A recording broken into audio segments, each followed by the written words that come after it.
Hi everyone, back again. Today we'll be talking about writing melodies. As I've mentioned several times before, the style and time period of music we're going to be dealing with in this class is pretty narrow. So when I say rules for melodies, what I really mean is rules for melodies in the common practice period at this point in our class. The first consideration we need to keep in mind when writing a good melody is the rhythm. The rhythm should be simple, yet still interesting. Note values should be equal to or longer than the beat note. What I mean by that is, for example, in 4/4 time, note durations should be mostly quarter notes and longer, so half notes and whole notes. You won't be using any syncopated or overly complex rhythms. The next thing when writing our melody that we need to keep in mind is the harmony underneath it. Right now in this class, every note you write in your melody will belong to the chord which harmonizes it. Another way to put this is no non-chord tones. The melodies we're writing also need to have what we call good contour. This doesn't refer to contouring your face like a makeup tutorial. Rather, it refers to the overall shape of your melody.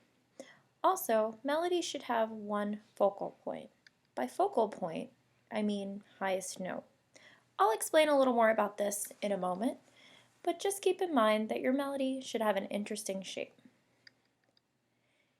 The next thing we need to keep in mind is our treatment of leaps. In general, we should avoid augmented leaps and any leaps of a seventh or greater.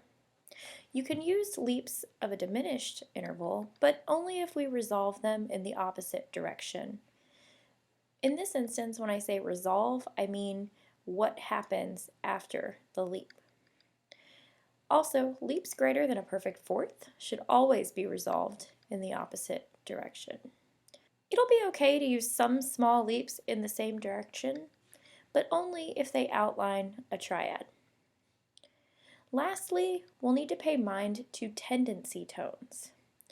Tendency tones are just scale degrees that tend to, or generally resolve to, a given note.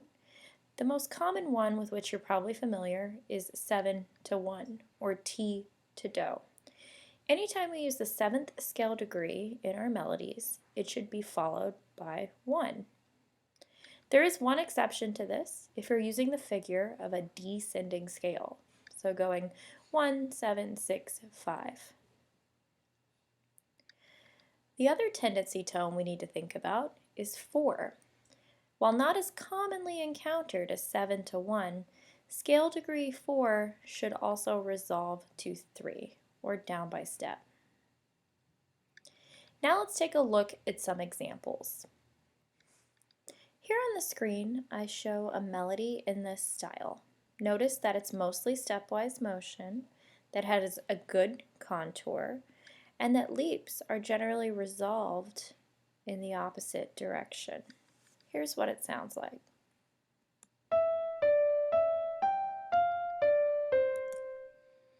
If you've ever sung hymns in church, you'll notice that these good melodies, or melodies in this style, sound a lot like hymns you may have sang before. Here on the screen, I've shown a melody that has some problems. The first one is its contour. Notice that we just go up and back down. There's no leaps or other techniques to make it a little more interesting. A second problem can be found on the downbeat of measure 2. In the key of C major, the 4 chord is F, F, A, and C. Notice that on beat 1 we have an E, but it's supposed to be harmonized by the 4 chord. E does not belong in F major. Here's what this one sounds like.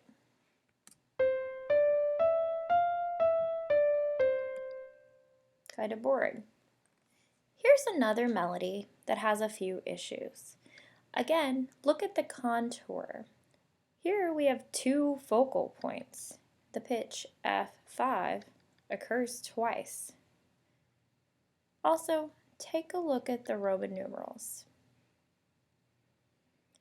Does the pitch F belong to the 5 chord in this key?